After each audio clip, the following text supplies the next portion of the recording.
I use the microphone. Fine, okay. Okay, my speech is about El Nino. I don't know if you know that. El Nino is a Spanish word, as you hear, and El Nino means the small child, and it refers to Jesus.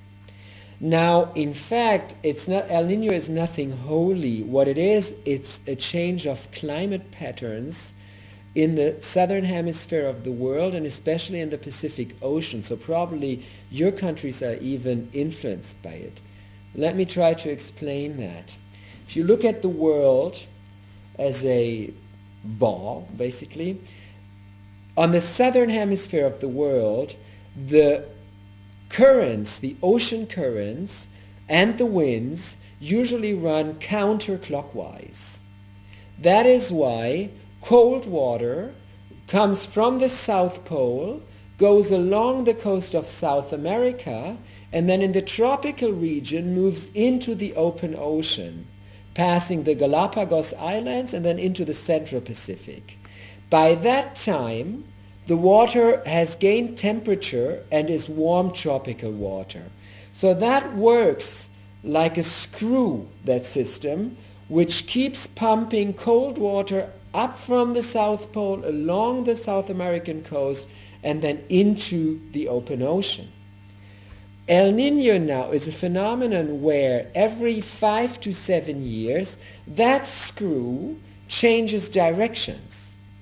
All of a sudden, warm water is being pumped from the tropical Pacific Ocean against the South American coast and then flows south towards the South Pole.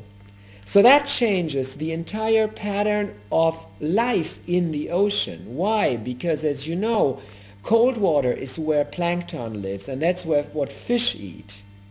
So the entire fishery, for example, along the South American coast depends on the fact that the water is cold.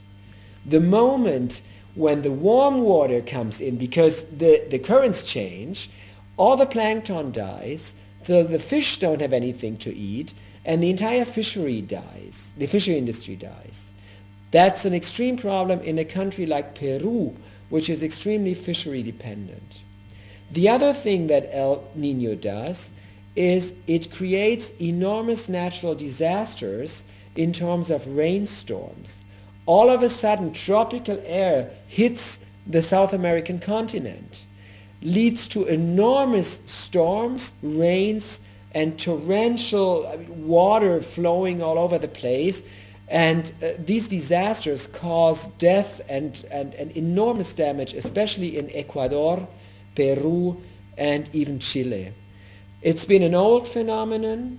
El Nino, it has been there forever.